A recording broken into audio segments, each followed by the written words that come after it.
I love that I waste my time on it then.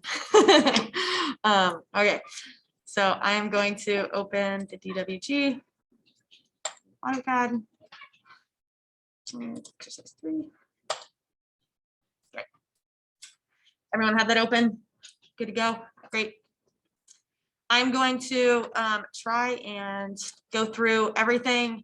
I'm trying to make sure that it's cohesive for upstairs to make it easier for me and Jess to sync with each other. So we're going to try and go through everything once at a regular to maybe quick speed, and then I'll slow down for a second one for you to be able to follow along again if you missed anything. And then if it's something that's a little more elaborate, then we might take a second afterwards to allow you to ask some questions and stuff like that. Okay, so the first one we're going to do is we're going to go to 3.1, checking units. You guys have had to set the units in a couple of things, but we want to make sure that you understand what that units command is and the point of it. So the first thing we're going to do is learn how to measure things so that we can check when the units are correct in a file. So there's two ways that I'm going to show you. I hate one of them, and I'm solely doing this because this is Jess's way that she likes. So I'm going to do what someone else would do in their method and what I do in my method, and then you get to choose which one if you're a Jess person or you like the other way, either way. So you get two choices here. So the first one is measure geometry. We just call it the measure tool most of the time. So if you type that one in, measure geom, and it creates these weird, really annoying cursor thing. If you hover over anything, it's got a lot of information. It's going to tell you every bit of data with everything that it hovers over. If you look in your command prompt bar, you've got more of those options. The most common one for a quick measurement is the distance one. So that's what we're going to be using. So if you click the distance, or if you type in D, enter, and then it goes to being more simplified, right?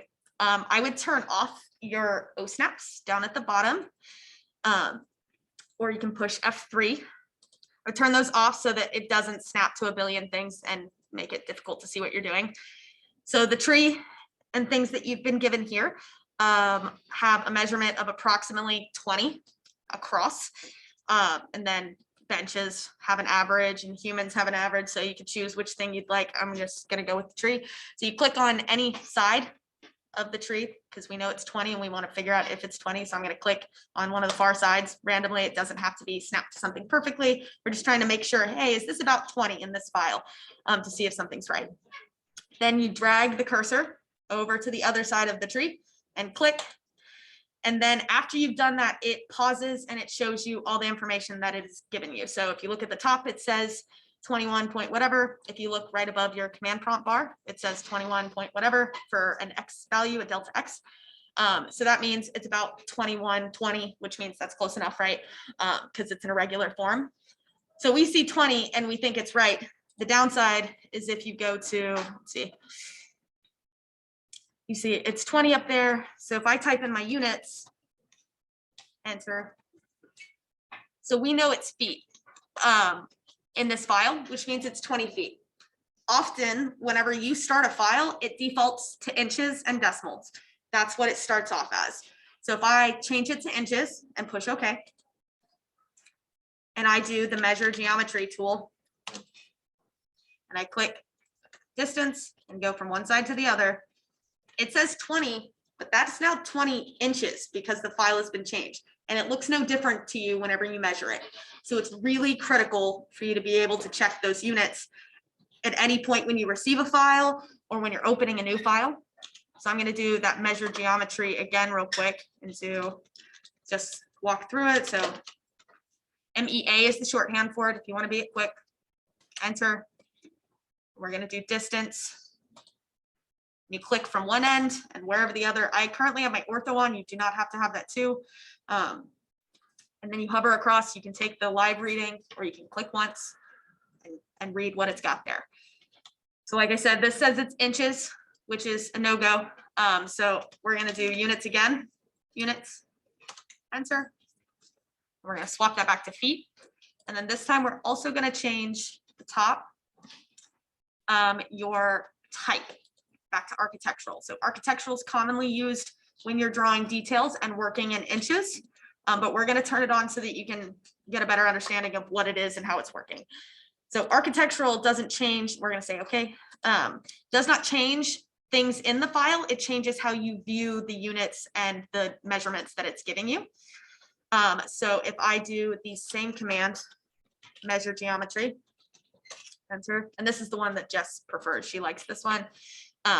So we click here, we drag across. Now you'll notice that instead of it saying 20 something, it says 1 with the tick, which means feet, and 9.5 inches with 2 ticks. So now we get to see the repercussions of the inches. You wouldn't see this unless you've checked your units or gone into your units and changed to architectural. So either way, you need to do the units command to go check those things. So now I'm going to go back into units. So units, enter. I'm going to make sure it is set to decimal and feet.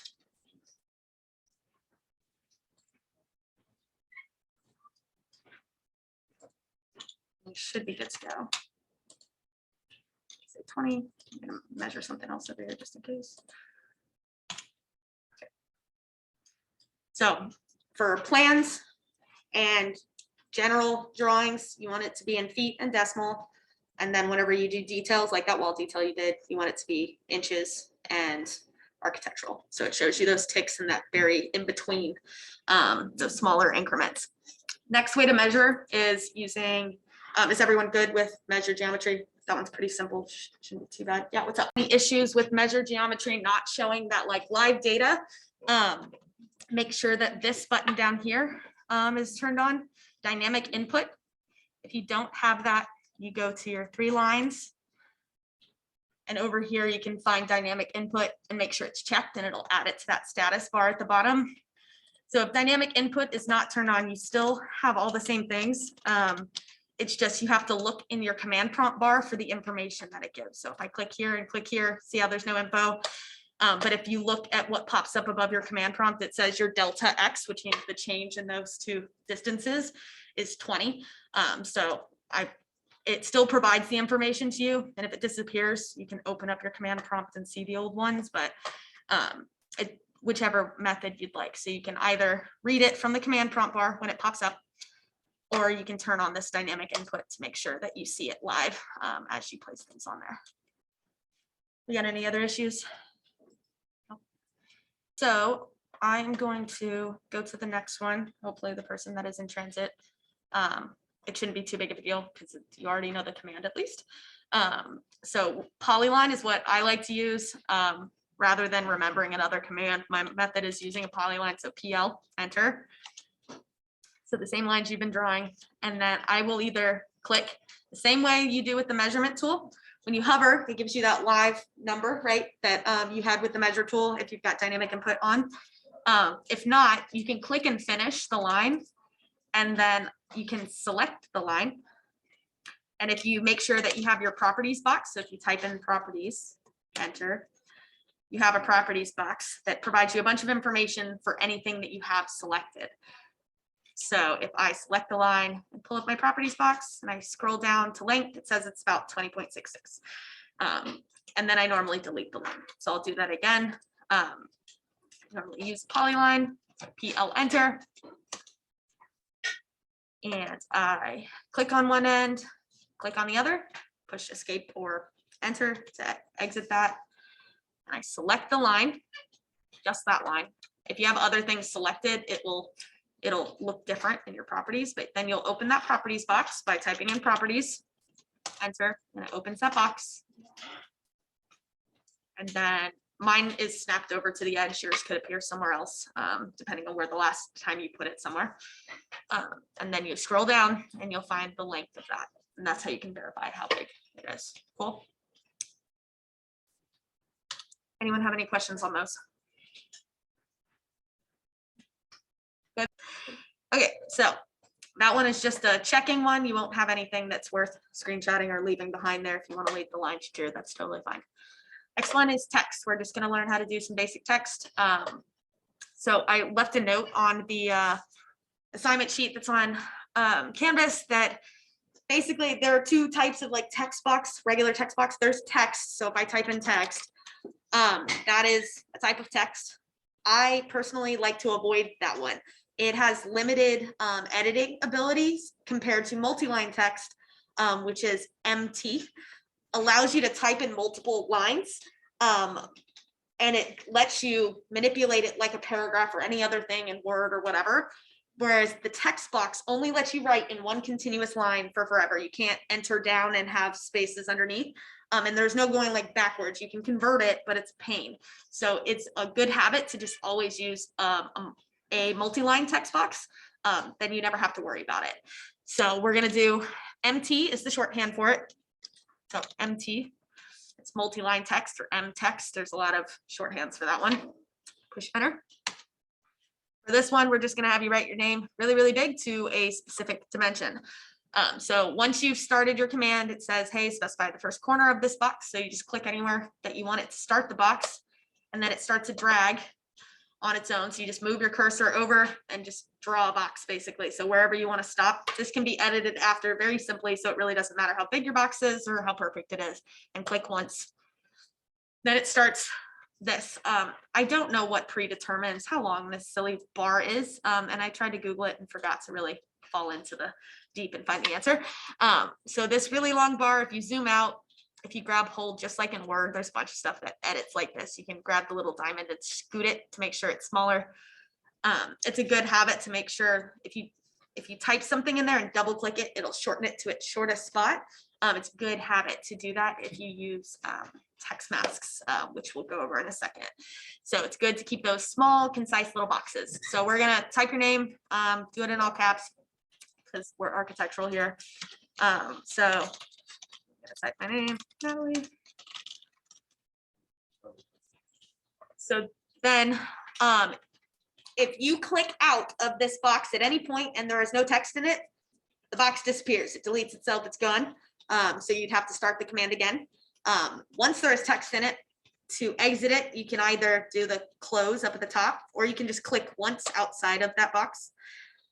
So you can see mine is itty bitty teeny tiny. It shrunk down here. So we're gonna learn how to edit the text. Okay, so I'm gonna go through the steps real quick to do that once more. So I'm gonna do MT for multi-line text, enter, specify my corner.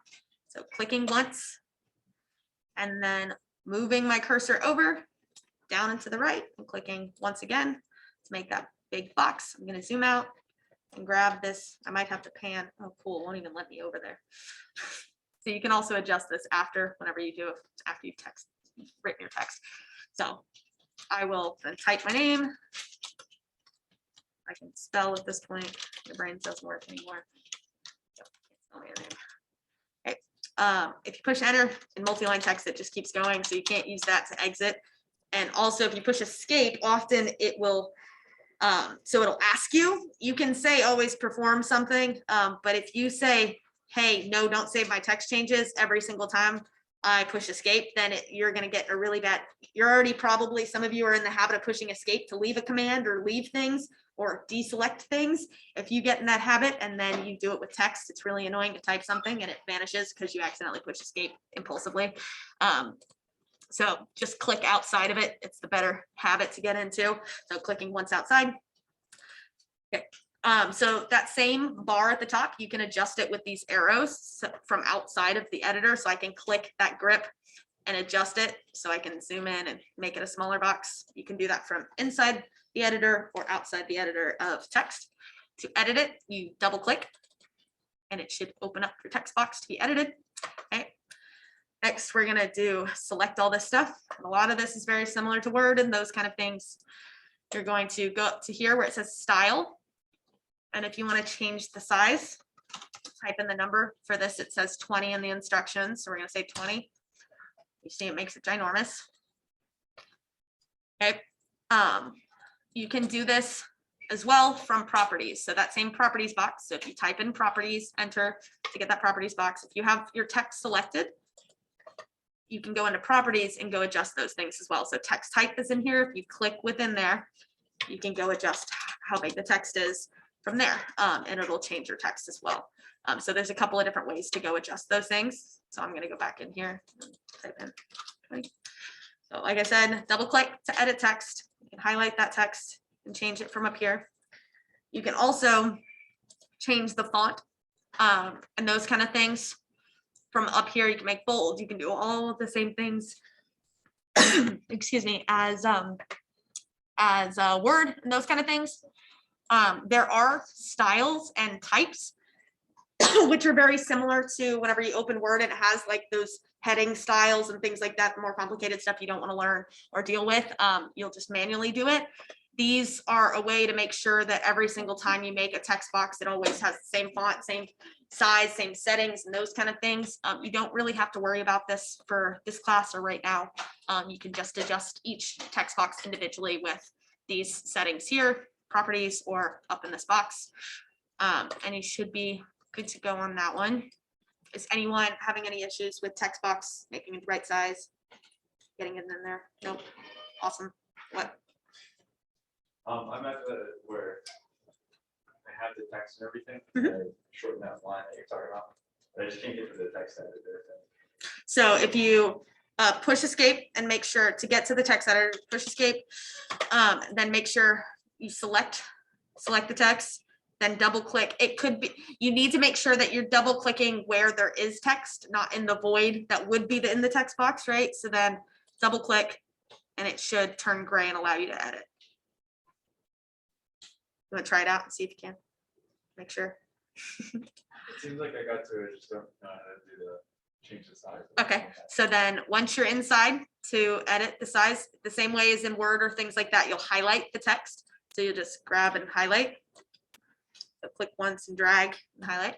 And then up in the top in your style is the number that you'll place. So you just click in there and type in the number. Cool. Yeah, my property is covered. Okay, cool. Yeah, it helps if your properties box and those kind of things are docked. I like to dock them over here and then I adjust. See how this says auto hide? So once you've pulled them and dragged them to the edge and snapped them, so like mine, if it was like this and it's completely away, I can grab that dark bar, drag it to the furthest edge until it highlights a little square, drop it there. And then after you want to do, you hover over this guy. And if you click it, the little arrow and the wall, it will auto hide it every time you move your cursor off of it for an extended period of time. So if I hover away from it for too long, it disappears. And if I just hover over it again, it opens back up. So it helps to give you some more screen space, but keep those things at hand pretty quick. Are we good? Cool.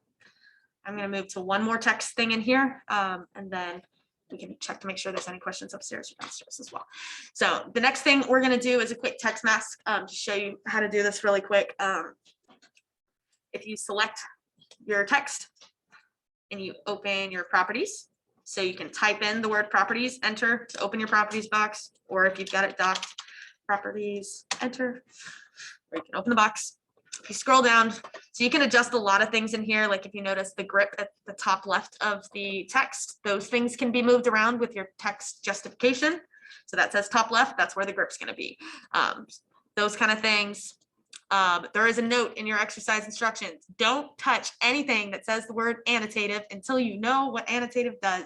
It is destructive and chaotic if you do not know what it is or does. So in anything in AutoCAD, do not say yes to things being annotative. It has a little symbol for an A. If you see it, don't turn it on. If you don't know what it is, don't touch it. It is the safest thing right now. So we're going to do a background mask, which is a useful little thing. So if you scroll down, it says background mask. Find that. Find it. If you click where it says no, there is a little box, little dialog box button. We're going to click that. So then it brings up your dialog box and it says use background mask. So we're like, yes, we want this. So we're going to click it. The next thing we have to determine is it's going to make a little box so that anytime this text is sitting on top of things, it blocks out that stuff rather than it conflicting with it. So it's going to make a little box of void behind it. You want it to be the color of the background of AutoCAD or your paper if you were to print something. So you're going to say use drawing background color. And that automatically grays out this little box here so that you cannot choose other colors. If it's unclicked, you can go choose random colors and those kind of things. You don't want that. You're going to use drawing background color. If I push OK right now, it's going to give you a default border width, which is how wide that box extends outside of the boundary of your text box. So we're going to do like, if you do 1, that's like, it will go to the closest edge of your text. So I'm going to try 1. I'm going to put enter 1. Okay. And if you see, there's now this highlighted box that kind of appeared around my text. This box is now a void. You can see that the grid of AutoCAD, if you've got that turned on, you can't see anything behind it. If I move to my text, so my move command and stuck it over here, see how it covers the other images and things because it now has a background behind it. So that same background, if you wanted it to get a little bit bigger, so that it's not so awkward and if there's lines coming out right adjacent to it. So you'll probably do, if you go to your background mask and open it, if it was something like 1.1 helps to give a little buffer, and you'll see there's now a little buffer between things. So I'll go through that one more time, just in case. See when it disappears, there it is. Okay. So you select your text, whatever text you'd like a background mask on. You can also select multiple text boxes and apply all the same properties to them by selecting them all and then going to the properties and changing them. It'll change all of the things you have selected, which is why you need to be careful. So you select it, you go to your properties box, so prop enter or properties enter, scroll down, click background mask where it says nope, little dialog box button, click, open up, and you use background mask as yes. It's going to default to 1. It's nice to have a little buffer of some kind. So 1.1, 1.2, it's not very perfect, just whatever looks good whenever you use it. You'll find a preference later as you use it. And then you need your use drawing background color on. Okay, that's it. You good? Any questions? Problems? Jess, you good? Yes. Cool. Okay. Easy enough. Gail. So some of you have probably encountered, like I've noticed as I've been going through the tree symbols assignment that y'all had, a lot of you accidentally left your units on the file inches, for instance. So if you measure something, a lot of them are only a couple inches wide. And y'all will have notes associated with this if you want to go and adjust those things. This will help you adjust those things without having to redraw things. So scale just changes how big something is, and you get to define that by a scale factor. So this is where we're going to measure. Again, we're going to use measure geometry or polyline to measure how big a tree is, knowing that the tree is supposed to be either 10 foot in radius or 20 foot in diameter. So knowing that, we have 3 symbols here. I'm going to show you how to do the first one, and then I'll do it twice, and then y'all can do the other 2. If you have questions, you can ask. Cool. So I'm going to start off by, I need to know how large this is in the first place, the same way as units. I need to measure something to know how big it is to make sure it's the right size. So I use the polyline method. So PL, enter. I'm going to click and make a line straight across it. Push escape when I'm done. You select that line, and that line is about 80 feet. So if this is supposed to be 20 feet across, then we know that this is about how much bigger, how many times bigger? 20 feet. Oh. So 80 divided by 20 ends up being 4.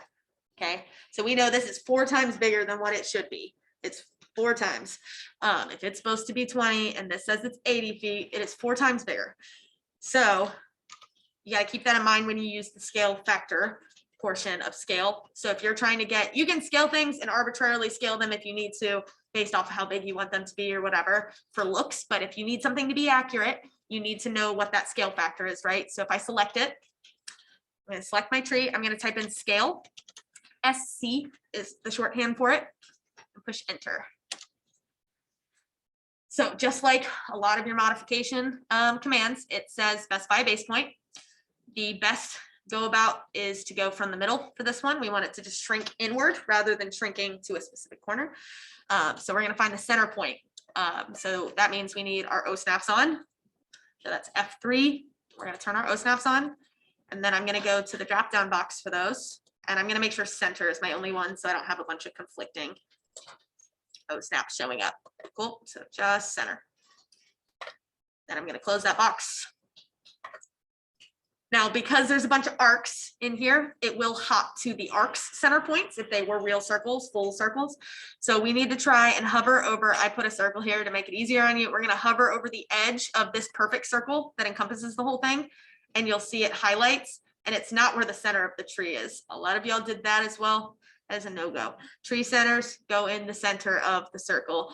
So make sure that you do that. So instead, we're going to see, if you see in the bottom right-hand corner, this highlights as I hover over the edge. I'm going to click where the highlight is of the middle of that circle. So click. Did everyone get the center? Get the center snap? Make sense? Good. I know it's been a hot second since you had to do the snaps and all that kind of nonsense. So you hover over that far edge, and then you find the center snap. Once I've got that, it lets me freely make it as big or small as I'd like it to be, but I'd like it to be exactly 20 feet. So how much smaller is it than it should be if it was 80? 4 times smaller. So then the scale factor, so it says specify the scale factor, we want to multiply the distance 80 times 1/4 to equal 20 feet. So you can either type in 0.25 or 1 divided by 4. So 0.25 or 1 divided by 4.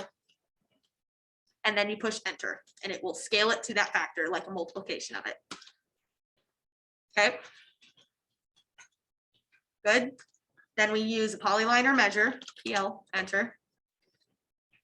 Go across. And we see I'm not using snaps, so it should be about 20. I don't have to make sure it's perfect because I know it should be close and it's got irregular edges in the first place. So 20, cool. I'm gonna undo that, go through it one more time. If you got it after the first try, go ahead and do the other 2. I'm gonna do this one more time in this one, cool. So I'm gonna click this. I'm gonna do a polyline. I'll do the measure geometry just in case someone else is doing it too. Get it in the habit. So MEA, enter. Distance. I'm gonna click that or push D, enter. Specify first point. So somewhere over here and somewhere over here. And it says it's about 80. So I'm gonna take 80, divide it by 20, which is 4. So I'm going to type in scale, SC, enter. I'm going to make sure that my O snap is turned on and just my my center, not my midpoint, my center O snap is on. Oop, and I accidentally clicked something, so we're going to try that again. SC, I made my O snap on.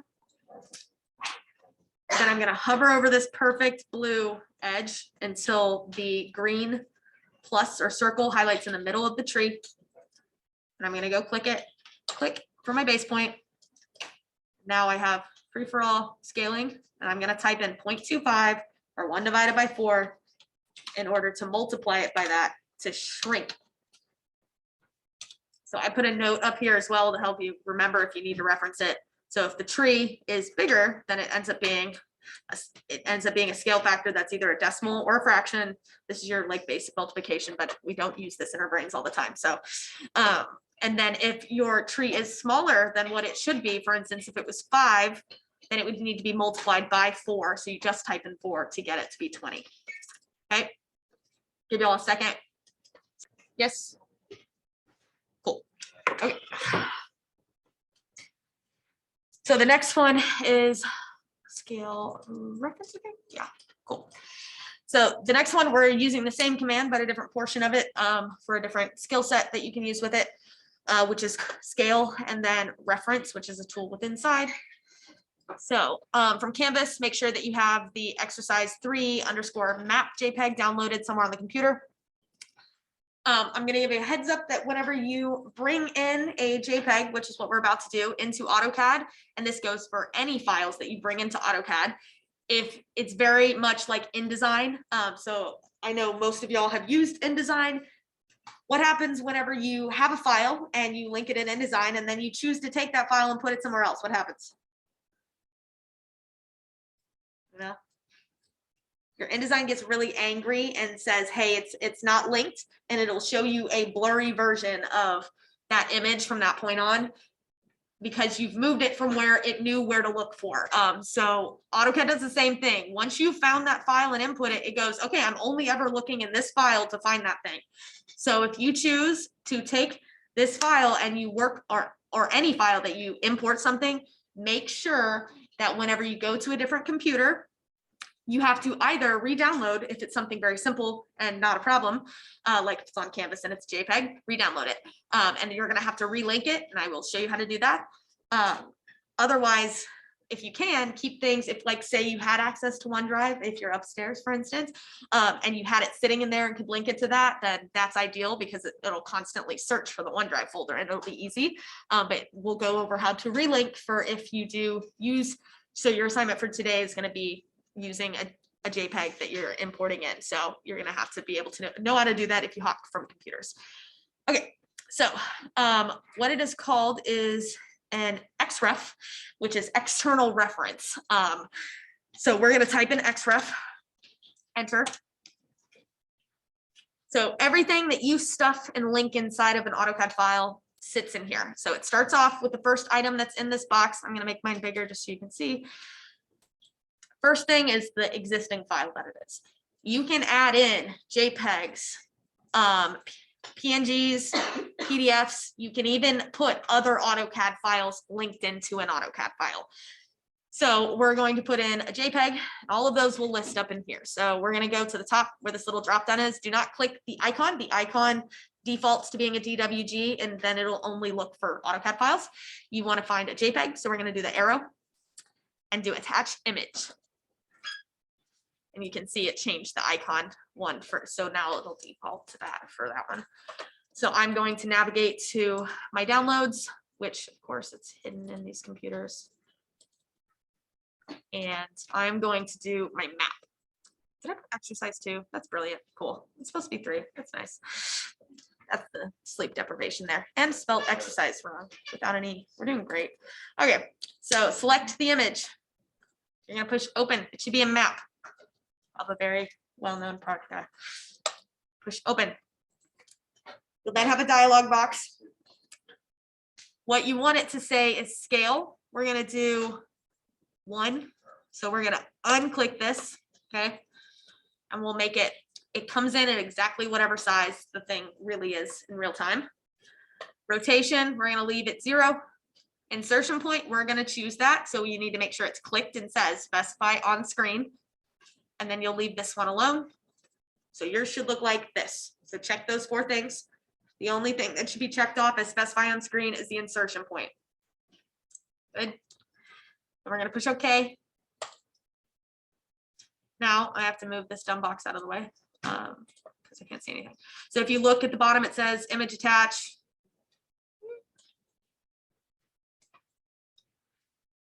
I messed it up. That's really brilliant because I clicked everything out of the way. I'm going to do that again.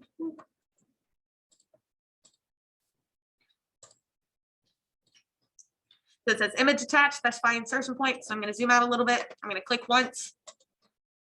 And you'll see a tiny little speck because I chose to not scale it in real time. I just wanted to be the size that it was as the JPEG. So it's itty bitty. You'll zoom into that speck and see it's that image. Okay.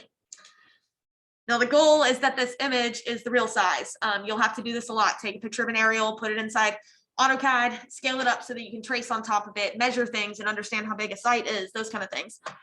So we are going to scale it to the correct size. So I'm going to go through the XREF thing one more time, just in case for anyone stranded. So external reference, you can type in that whole thing or just type in XREF for the properties box that comes up. You can see this is the existing one. It's in there. And if you click on it as well, it tells you exactly where it found it. It said, hey, I'm looking here for that, which is the part where if it goes missing, it's a problem. So you will click the drop down and make sure it's attached image. And go find the map. Push OK, open, and you need to make sure that it says 1 for scale, 0 for rotation, and specify on screen for insertion, and you push OK. And then you just click once within this space, and it will place this guy. Okay. I'm going to show you real quick how to relink for whenever things disappear. So if I take this map and cut it and put it somewhere else. I'll go for my documents to piss it off. Oh, I'm using it, so it's angry. Cool. Let's see. Trying to at least have it show you.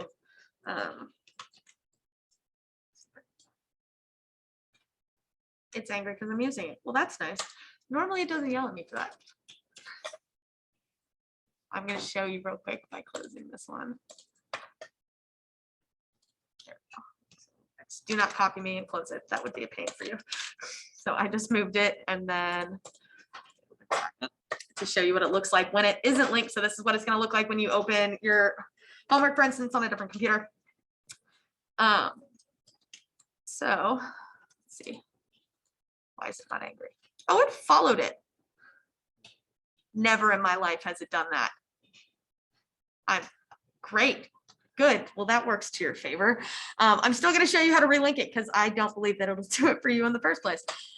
So it followed where it goes. So if you open that XREF panel and click the image, scroll down in the details. If you don't have the details, there is a little arrow, little drop down guide, open it up.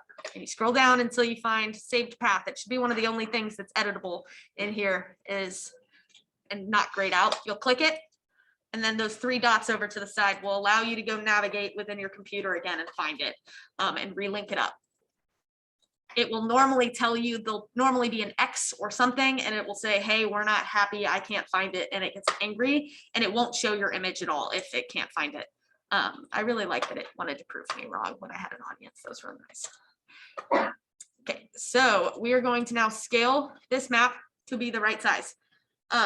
Instead of doing math, which there is a math way of doing this and knowing, okay, this is this scale, it's 1 to 10 or something. I now want it to be 1 to 1. What do I multiply it by? And how do I get there? There is a link provided in, I think it's in your instructions for your homework on a fun little auto calculator that's online that does that math. That's not so fun for you.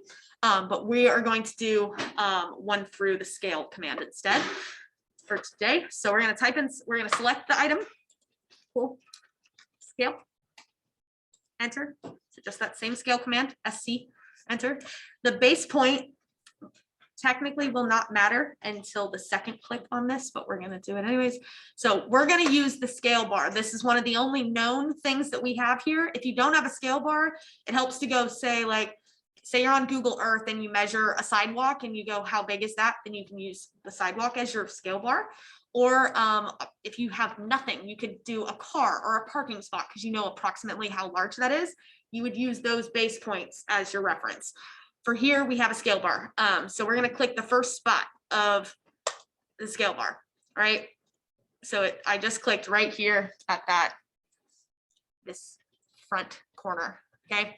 Now it lets me change things, but I don't want to do it by its scale factor. I don't know how big to make it at this point. So if you look down in the bottom, it says reference. We're going to click on reference or type R, enter. And now it says specify reference length. So the reference length is on the current image. What is the thing that you'd like to reference and make a specific size? So that's our scale bar. It's our known thing. So we're going to click in the exact same spot. It's very redundant and dumb. So zoom in and click that first left corner of the scale bar. Okay. Now you'll see it's not doing that scaly thing that it normally lets you do. It gives you a little orange line. So we are going to go to the far end of the scale bar and click on that spot. Now it is scaling it from the scale bar point. Since I'm using a perfectly straight line, I'm going to turn on ortho. So F8 ortho. I'm going to turn that on so that it's restricted to that line, because I'm about to say, hey, I just clicked from here to here. It's this big. I want it to be this big, and I'm going to type in the amount. So that was 100 feet is how much that scale bar was. So I'm going to drag it over for that imaginary line, and I'm going to type 100 and push enter. Now I'm going to zoom out.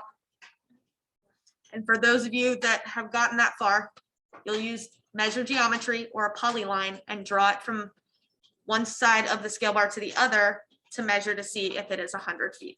In fact, if you've properly done this. Obviously, this is raster and pixels, so it's not perfect, but this is the method. Okay, so I'm gonna do that one more time for any of y'all that fell behind there, because there are a lot of steps. Okay, so for scale reference, we'll click the item first. We're gonna type in scale, enter. Then I'm going to go down to my reference point, which will disappear in a second because it's redundant. I'm gonna click the first point of my scale bar on the far left. Okay. After I've done that, it'll give me the option to either copy or reference down the bottom. We want reference, scale reference, click, or type our enter. And then we get a reset of where we get to click our reference length. So our reference length is going to be the length of the scale bar, 100 feet. So we're going to click once at the beginning of the scale bar and once at the end of the scale bar. And you should have that orange dashed yellowish line, and you'll click. After that, it should go back to the scaling option. Cool. Then we'll want to turn on our ortho down at the bottom, the little right angle, or push F8 on your keyboard, one or the other, and it should grid it out right those 90 degrees. You'll drag it off to the right because that's which direction the scale bar was in. And then we're going to type 100 is the distance that new length should be. Whatever I defined before, we're going to make that distance 100. So type in 100. I typed in 100,000. That's great. Yep. Push enter. Okay. Okay. So everyone make sure afterwards you're going to use your move command. So M, enter, and get it into the middle of the space so that it's not out of whack. So place it where it belongs neatly. I'll give you all a couple of seconds. Does anyone have any questions? We let you work on homework stuff is a lot of you with the detail assignment that you had when you did the hatch, the ground, we were talking about it in here, the ground was this really curvy looking line, and a lot of you did just a simple curve. That's perfectly fine, but you're going to learn how to do a nicer curve or more elaborate curvilinear line work, and also do some of that with some precision and defining actual like measurements, so that you're not just randomly drawing curvy things. I'm also going to go over joining line segments together, which is also useful for Hatch, and retroactively, I now know that, and we'll make sure it's switched in which lesson for later. And then we're also going to go over offset, which is creating copies basically that are parallel to something, and explode, which does exactly what it says it does. So I'm going to move into this one we call tangent walk. I had the horrible reality check when I moved into an office and started drawing things that when I draw these curvy lines, someone would come over and they'd measure them and say like, what is this? Like, none of these are measured to whole numbers. Like they don't have nice radiuses. They're like, oh, I just drew it look good. And it's like, that's not how it works, because someone who goes and builds this is going to look at your plan and you're going to have a measurement that says like 5.345. And like, that's not measurable in real life. That's not practical. So we're going to attempt to make sure that you've got some measurement associated with things by using a reference image. So this is where that XREF from, or the JPEG from Canvas, you need to make sure you have exercise 2, exercise 3 lock loaded. We're going to do XREF, enter, and I'll open that panel up. And we are going to do the drop down again, make sure it's image, attach image, and navigate to where you have downloaded that file. Push open. And once you've got that, we want to do the same thing. We don't want it to rotate for any reason. You don't really need it to rotate. We don't want it to be a different size because we're going to make sure it's the right size so it doesn't matter. And insertion point, we want to choose where it goes. So, okay. Okay. Same thing as the last one. We just click once and it'll place it. It's a spec because this is a piece of paper size in the land of feet. So we're going to zoom in and we're going to do scale reference again. So we have given you one known point on here, and that is that this walk is 6 feet. Remember that you need to know it's 6 feet at a point of perpendicular on here. So either use the spot that we've given you.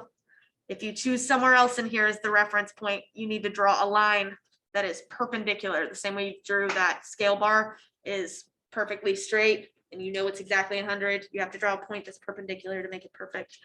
That'll make sense in a second. I'll show you. So select it. Oh, I forgot this as well. For XREFs, when you select them, you have a bunch of options for them up at the top that appear. It's only when it's selected that those options are a thing. It opens a new tab up there. You can fade your JPEG so that when you trace on them, so this one, we're gonna fade it, so that you can trace on top of them and see what you're doing, because that bright white background makes it really difficult to draw white lines on top of. So fade it to something where you can see it, but it won't be in the way. It's up to you. Do it about 50 or something. Okay, so we're gonna select it and we're gonna do scale. Enter. I'm gonna choose my base point that's gonna disappear because I want scale reference and it's silly and pointless. Click once. And then I need reference. So I'm going to draw my reference line. So or enter for the reference part. I'm going to draw my reference line. I need to find a known point of measurement. So for here, I'm going to use from here to here. If you were to go somewhere else, say it was here, it needs to be straight across perpendicular, but this one's the most accurate. So we're going to click over here. So on either side of this, click once. And we're going to draw straight across, click again. So then I'm going to turn ortho on again because this is a straight up and down line. So I know it's more accurate. So that F8, or click the right angle in your bottom status bar. So I'm going to move my cursor upward that direction. And then I know that it should be 6 feet. That line I just drew needs to be 6 feet. So I type in 6, enter. Okay. Once you've done that, if you've done that, measure it, check it. I'm going to do this one more time. For anyone that got left behind, those of you that got it, make sure you measure it and that it's the right size. So do that again. We select, okay, scale, enter, specify base point. I'm going to choose the bottom of this. Okay, reference. Now I'm drawing a new line. Draw from here to here. Click, click on both sides, and you should have that orange line. Then I'm going to turn my ortho on, F8. Ortho's on. That perfect line up and down. I'm going to drag my cursor up, and I'm going to type the known distance, 6. Enter. 6 feet. Okay. Use your polyline or measure geometry tool. You can draw a line straight across, and I can tell that's 6 feet. Cool. Everyone have a 6 foot wide walk scaled on there and have it faded a little bit. So when you select it, that fade option is in the image ribbon here. Good, good to start tracing. Questions? No, yes, no. Awesome. Okay, so the next part is we are going to trace one side of this, and then we're going to use the offset command to copy it across perpendicularly. So there are 2 ways to make, well, there's technically 3. You can draw a circle, you can break it up. You can draw an arc, or you can draw a polyline as an arc, or you can draw a straight polyline and turn it into an arc. There's a bunch of different ways. So you've learned the draw a straight line and then change that grip into an arc and stretch it. We're going to do arc real quick because I hate it and I'm not going to use it after this. And so if you like it and want to use it in the future, you can. So arc. Enter. Then it says start, specify the start point of the arc. So we're going to start on either this end or this end of the sidewalk. It does not matter which one. And then the same for what side you start on. It doesn't really matter either. I'm going to just start here. So click. Okay. I'm going to turn my ortho off to make my life easier. So F8, or click that button down at the bottom. Now it says specify the second point of the arc, or the center or the end. You can pick and choose how you want to manipulate this. So this says specify the second point. I can't remember which one the second point is. We're going to choose end. I don't use this command very often because I have to remember too many things versus the other way. You don't have to remember anything. So I just clicked end, and that's not useful. That's cool. I'm starting over. Cool. Escape. So arc and click. I think the second point, the end, let's see. It's not, second point's the middle, so click. So second point would be the middle of the line of an arc. So when I say middle, I think this is important. The points of tangency are really important for making a nice clean line work. If you look, this sidewalk is comprised of, like, the one edge is comprised of 3 arcs. You can't really tell where one arc starts and ends, and it's because they've been drawn tangent to one another. If they were full circles, the circles would be sitting perfectly up against each other without overlap or a gap between them, and then they're trimmed to that point. So it's really important that everything is tangent and seamless with one another, which is why I use something that's not arc as well. But so arc, you can fidget with a little bit if you do arc command. So it seemed like you do the one click up here. I have snaps on. That was brilliant. You could need to turn your snaps off whenever you're going on top of a JPEG. It's kind of pointless attaching to raster. So if I tried my arc and click, and then it's the second point is the midpoint of that curve. So the middle-ish. And then you find the end at the point that it would be tangent to the next curve that would happen is where the end would be. Click, and it makes that arc. So then you could use your endpoint snap, and you could continue on and snapping to the end of one, drawing a new one each time, and you could do something like this. The problem with drawing individual arcs is that when you look, this is not tangent. There's the world's smallest kink, bend in the arcs.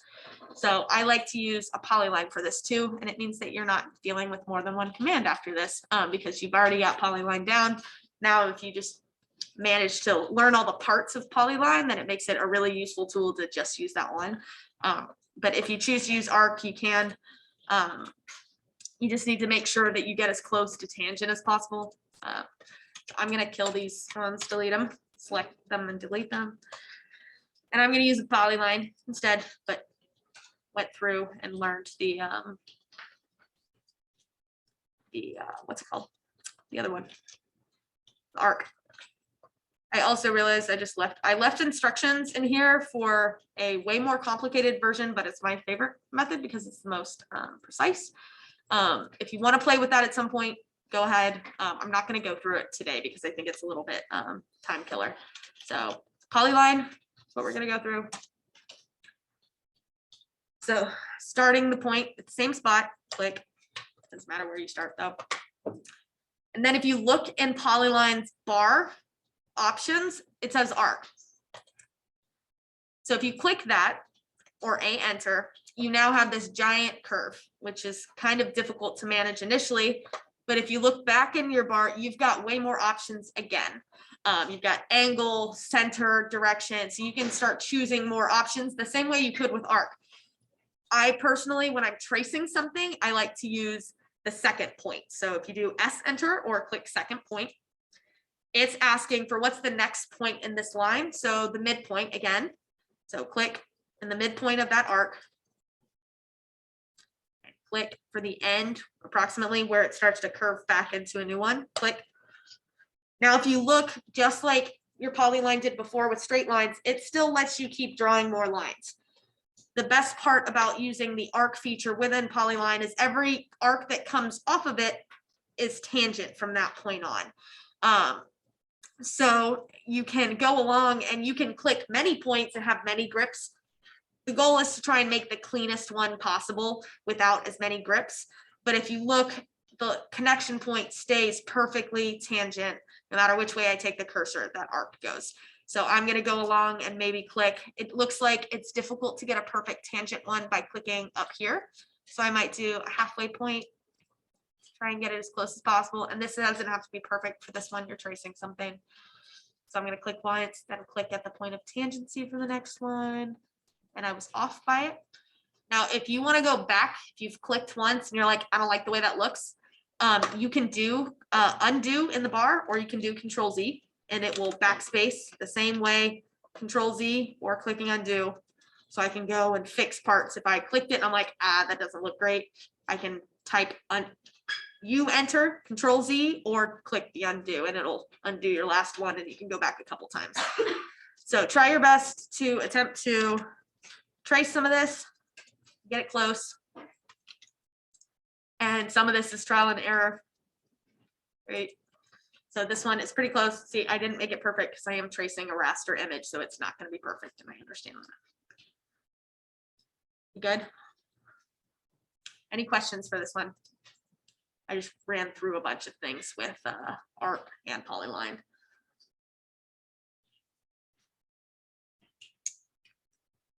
Bueno. I might do the Polyline one more time. Just I have one hand up. I got it. okay. I'm gonna do it one more time with this Polyline. Just repeating the same thing. So Polyline, click to start it. Click ARC. So it starts it. And use second point. So second point, and I choose a midpoint somewhere down in here of the initial arc. Choose the end point of the arc. Go through. That one looks crappy because it goes off into the abyss. So I'm going to do undo.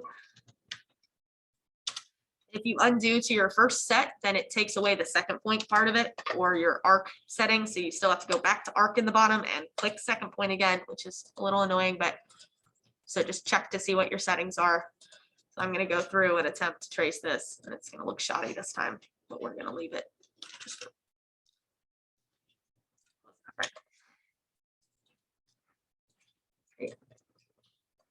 Anytime you adjust the grips after you've drawn this, you're making it not tangent anymore. So whenever you do use this, make sure that you use it properly and try to get as close as possible in those initial clicks. Okay. Okay, so the next one is offset. So offset, O-F-F-S-E-T, O-F works as well, enter. Copies things, copies lines works and offsets it exactly over whatever distance perpendicular to an object. So with this one, it says specify offset distance or through. Through lets you click on things and choose the distance as you go. And then if you just specify a distance now, you can, it'll be every time you click, it'll be the same distance. So we know that we need this line copied over 6 feet. So I'm just going to go ahead and type 6, enter. Now it says select the object to offset. So I'm going to select that first line. Okay. And if you hover on either side of the line, there is now a perfectly copied line exactly 6 feet over from the first one. Then you can click when you've decided which side it goes. So I'm going to hover to get it onto the right side of it and click, and that line is there. Your command is still active, so you can indefinitely copy lines that offset one another. This is a tool that's commonly used for contours. So I'm going to do it again, but this time I'm going to do it through, but do the same command just so you see it again. So offset. So instead of specifying my distance right off the bat, I'm going to do through. Click through. If I click the line, then it lets me, the same way like scale and some of your other modification tools, it lets you choose where it goes into what direction. And it shows you the extents of which this command kind of works as well. So if I hover in the middle towards that direction and then type 6, enter, then it does the same thing as whenever you type that first 6. Got it? Great. Next part we're going to do is we're going to close this up and show you kind of like, this is kind of like prep for hatch in a way. So if I do a polyline, enter, turn on my O snaps down at the bottom, so F3, and make sure my endpoint snaps are on. I'm going to hover and snap to the ends of both ends of this sidewalk. So click once here and click once there, and we're just going to close it up with a polyline. Okay. Click. So use your polyline command and snap to both ends to close it up to make it look like this. Make sure that endpoint snap is the one that you're using, which shows up as a square, a green square. Someone got it?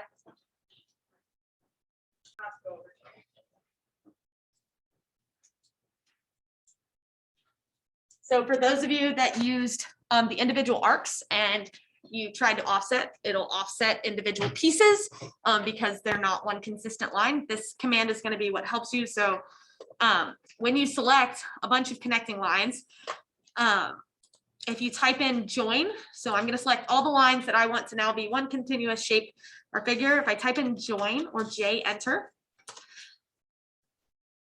If I select it, all of those lines are friends with each other now. They're one big long polyline and closed into a shape. So for those of you that used individual arcs, if you use your endpoint snap and have it properly done, if you select each arc and then type the join command, it'll make them one, and then it's easier to use the offset command after you've done that rather than this order where you've offset then join everything up. That good for everybody? Another helpful thing for hatches later, just to know, if you're having issues with them, it helps to select an object and look in your properties. If you scroll all the way to the bottom, if it says closed, that means that this is a closed shape. There's no gaps in it. There's no holes. And that means that a hatch is going to go successful versus if it says no, it means you've got a hole or a gap somewhere there. Additionally, if you'd like to break this into pieces and you need the parts, a lot of y'all have run into this. You wish that you hadn't drawn something a certain way or a continuous line.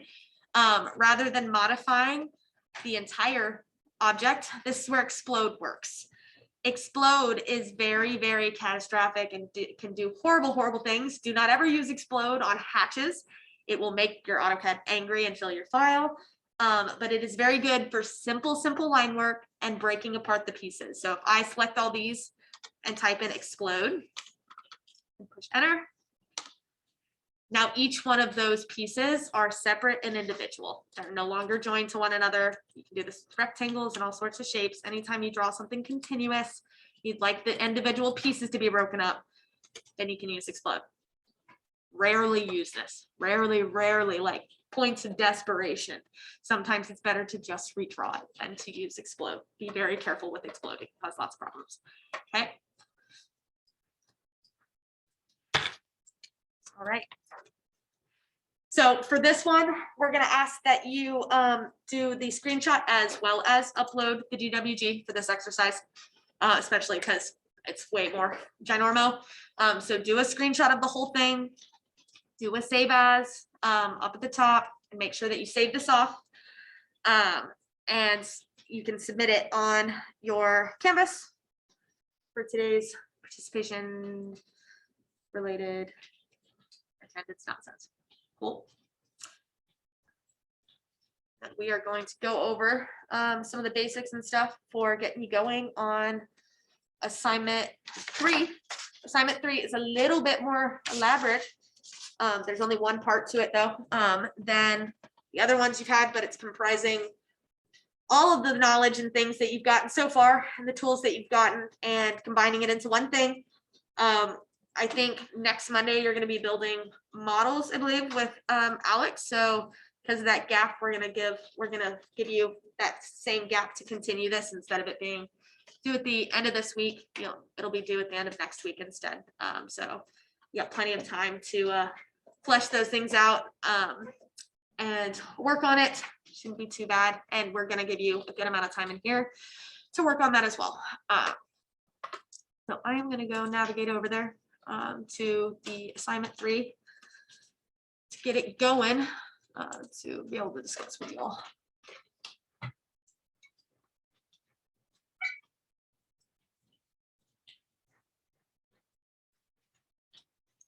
Oh, I forgot it's not actually.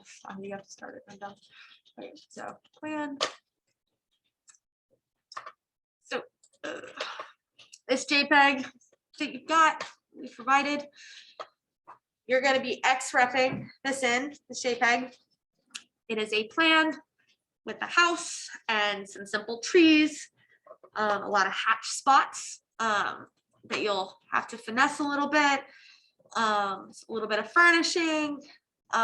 There's a lot of little bits and pieces, but we're hoping that you get plenty of time in class to be able to help you with some of the kinks, get you going, get you started.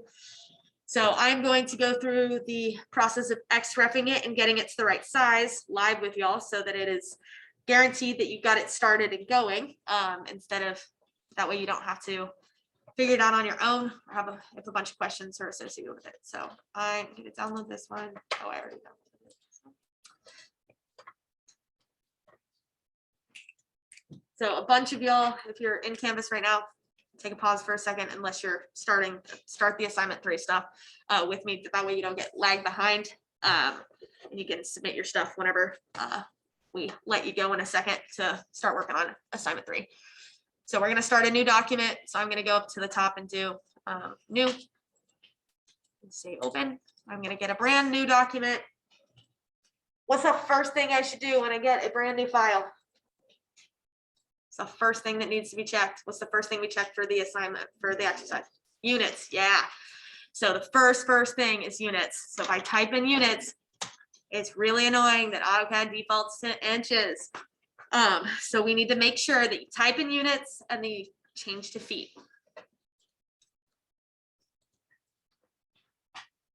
Okay. Once you've got that, good to go. So we are going to place in an XREF, that plan from Canvas. So XREF, command, enter, open that dialog box. I'm going to go to the drop down, same way as before, and attach image. Once we've done attached image, and we're going to select assignment 3 plan, push open.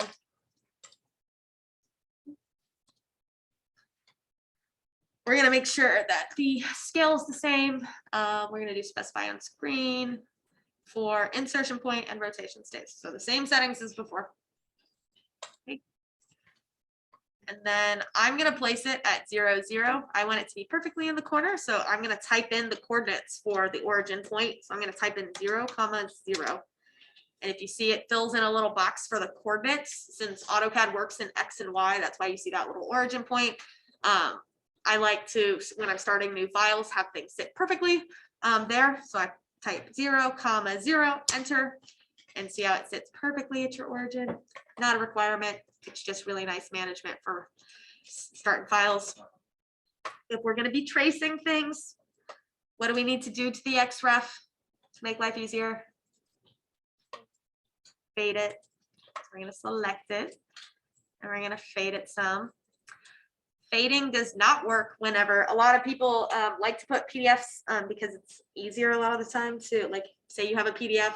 A lot of people want to put that in AutoCAD. I find that it is very glitchy. It takes up more space, and it inverts all your colors and doesn't let you fade it. It's not as fun. So most of the time, if you're referencing a PDF, if you don't need to snap to things, export it and make it a JPEG. It's a lot easier on you to have it that way. Like aerial images, like the one that you just scaled for scale reference, it's a lot easier to have it as a JPEG. So I faded it. This should be your starting point. So the goal is to trace this entire plan. You have a list of the required layers that you should need. So there's a bunch of layers that you need to make so that you properly organize your line work. All of the lines that you draw that are furnishing, then you need to make sure that those lines end up on the furnishing layer that you make. Same thing for the building, the property line, any of those types of things that you see on your plan. Those are the things that they should go to their proper layer. So this is going to be, some of this stuff is a little bit of remembering stuff prior to spring break, which I totally understand, which is why we're hoping that you get this going and spend enough time in class working on it that we can go through a lot of those kinks and small things that might be forgetting. The next thing is that all of your layers need to be set to a specific color and line type based off of what that thing is. You've been given a reference file. So there's an AutoCAD file that you can open up, or you can look at this screenshot that Jess has added in here for you to make life easier.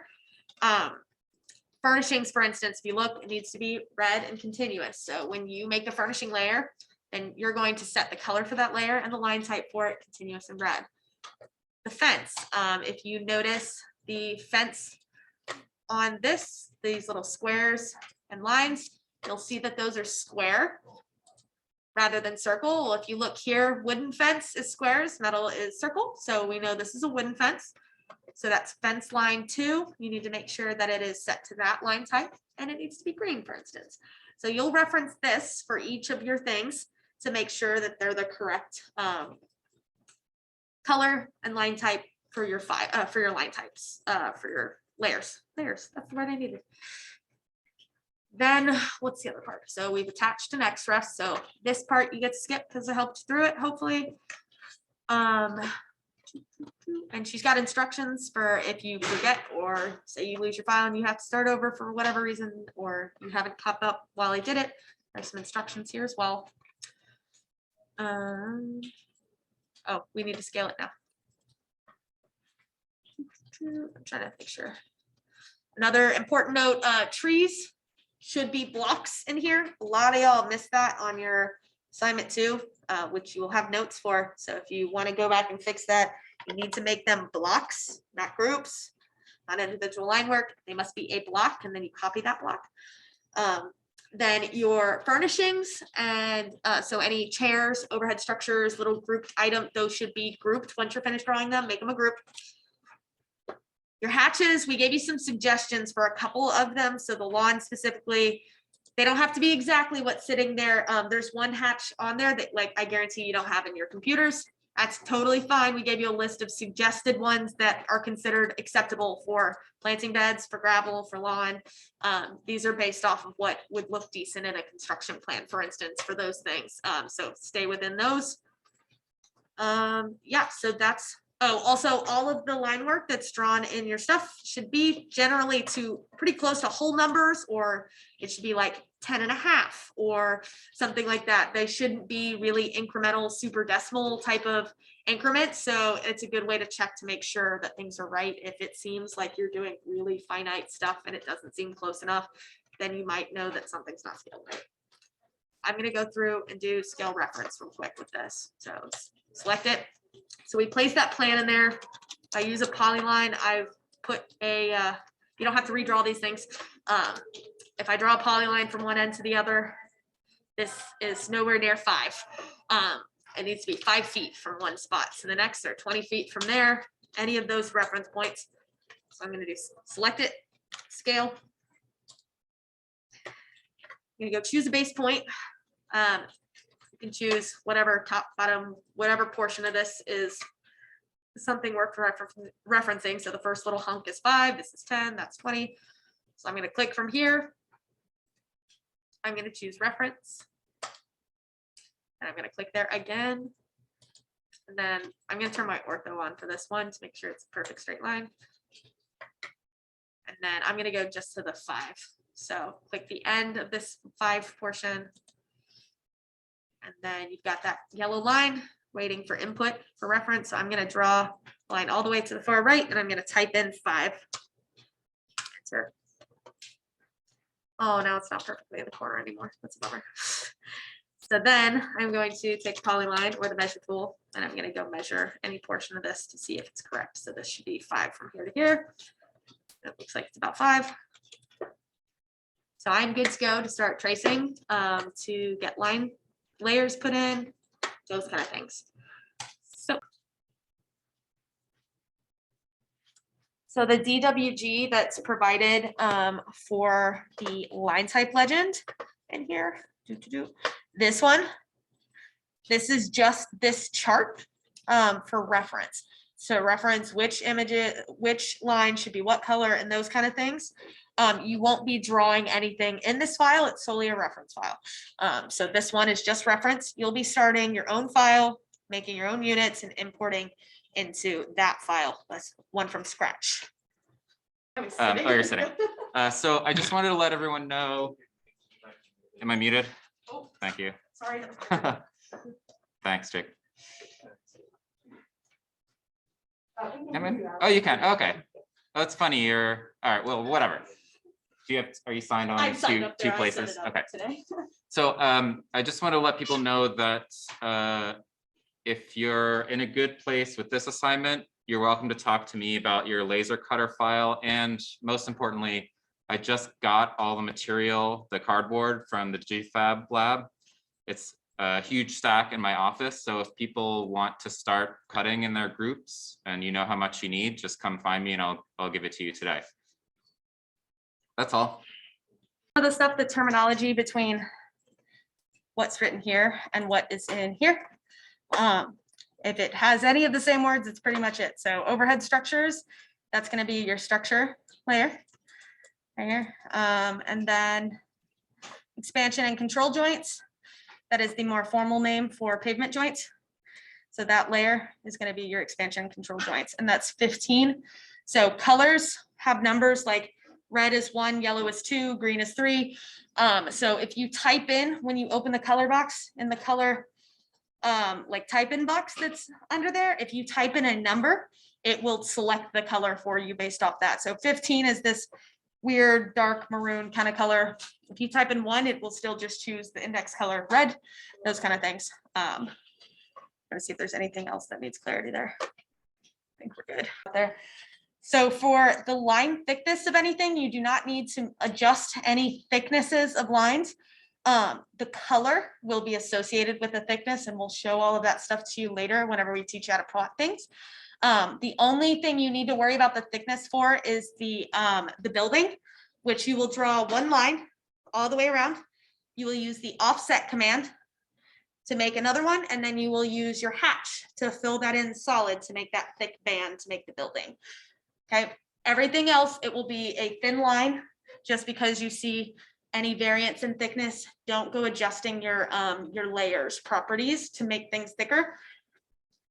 That is a whole beast of its own. It does not simply listen to you and show thickness once you've applied a different value to that.